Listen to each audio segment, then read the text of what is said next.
Are you 20 years old or older? Don't know what to do, who to be, or where to go?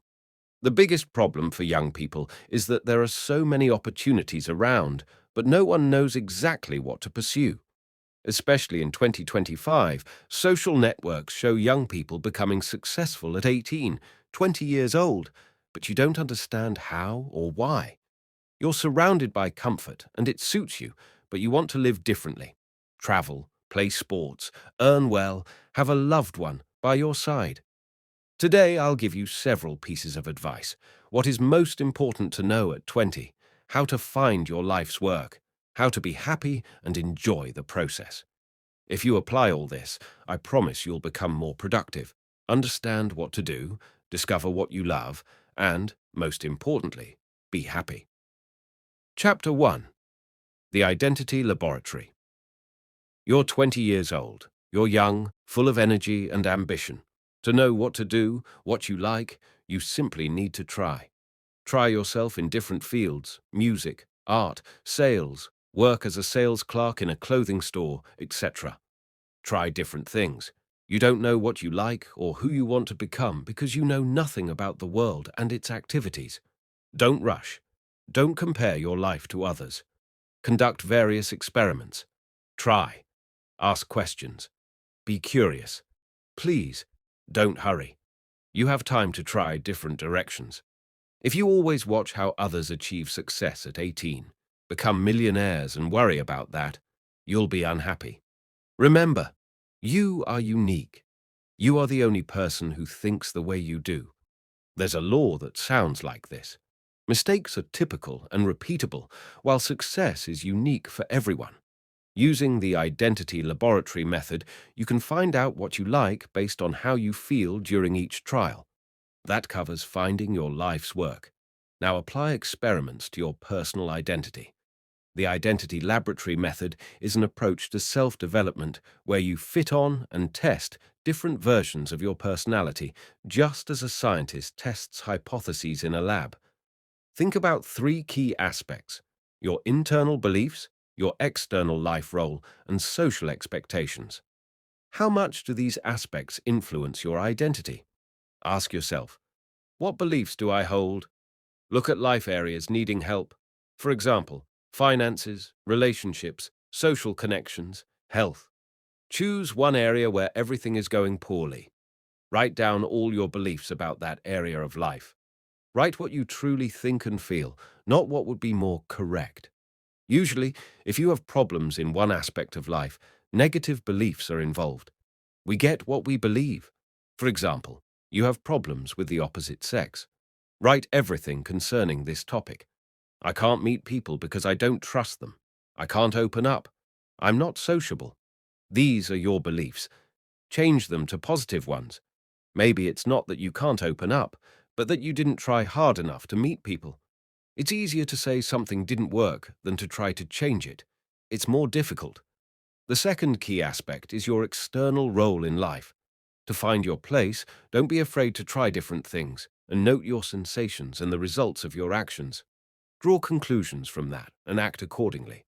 One of the important pressures on young people is social expectations. From parents to school, everyone expects super fast results. Your environment pressures you, and under that influence, many find life difficult. These expectations become yours from an early age. You now embody the expectations of others and try to meet them. This is fundamentally wrong. Pull yourself together and take control. Don't think about or react to others' expectations. Remember, you're not obliged to meet their expectations. If you don't like it, tell them. Admit it and say what you want. That's how you gain freedom and become the master of your life. Chapter 2. Relationship Economics. In this chapter, we view relationships as a system of exchanging values, where each party gives and receives in various forms: trust, time, attention, resources. By applying an economic approach, you can consciously manage your social connections, strengthen important ties, and avoid a deficit in communication. Main elements of relationship: currency. Trust, the willingness to rely on another and be vulnerable. Trust your close ones and open up. Share your feelings. Time, moments spent together, conversations, meetings, helping with tasks, resources, any material or immaterial assets, advice, contacts, financial help, emotional support, illustration of mutual exchange. Imagine colleagues Anya and Boris. Anya helps Boris with a complex report, investing her time and expertise. Earlier, Boris introduced Anya to an influential client, leading her to win a lucrative contract. This classic example shows Anya deposited time and competence into the relationship bank. Boris withdrew part of that deposit, but had earlier topped up Anya's account. Both benefited mutually. Actions that boost the deposit, regular feedback and praise. A simple thank you or great idea builds trust, making the other person feel valued, and they'll strive to contribute more. Willingness to help without expecting immediate return. Offer help sincerely. Don't demand reciprocity. Just do good because you care. Punctuality to the minute. Value others' time and never keep them waiting. Sharing valuable resources. Recommend books, introduce contacts, teach skills. Actions that quickly write off the balance. Ignoring requests. A curt no without explanation. Lateness and breaking agreements. Undermines reliability. Non-constructive criticism. You always ruin everything, destroys trust. One-sided resource requests. Taking often but rarely giving back. Exchange energy generously. Don't only take, also give. Share about yourself and ask questions. Accept gifts and give them in return. Healthy relationships also rest on trust, love, respect, mutual support, and many other vital aspects. Adhere to these principles in this chapter, and your relationships will flourish. Chapter 2. Financial Foundations. Finance and how you allocate it are very important and determine much in life. At 20, you should at least know the basic concepts: expenses, income, savings, investments. Income. All money received over a period. Salary, freelance fees, dividends, gifts. Expenses.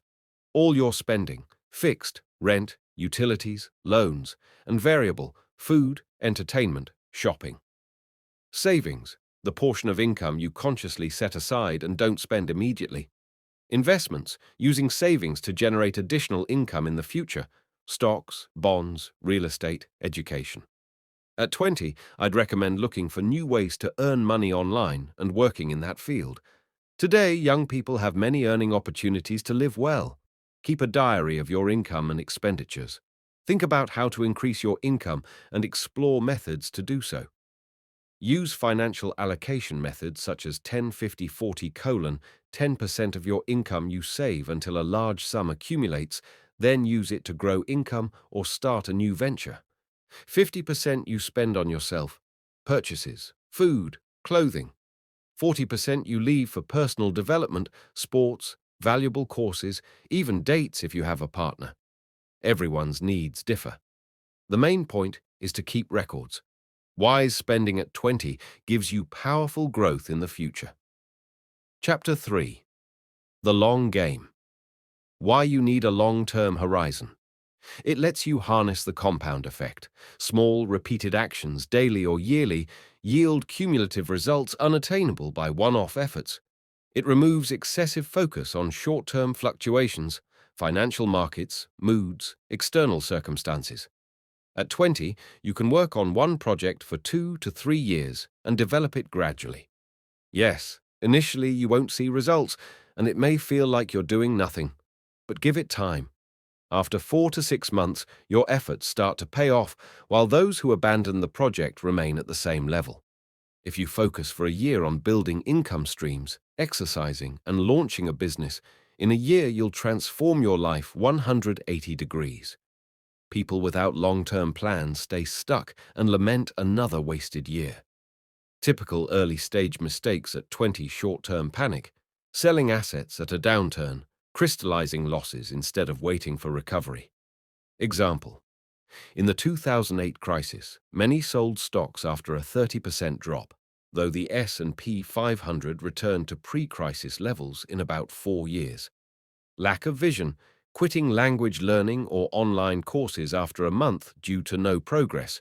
Example: you gain only plus 10% vocabulary in 3 months, but after a year you converse fluently. Project overload, starting too many big projects at once. When 2 or 3 fail, motivation collapses. Add projects gradually. 3 principles of long-term planning.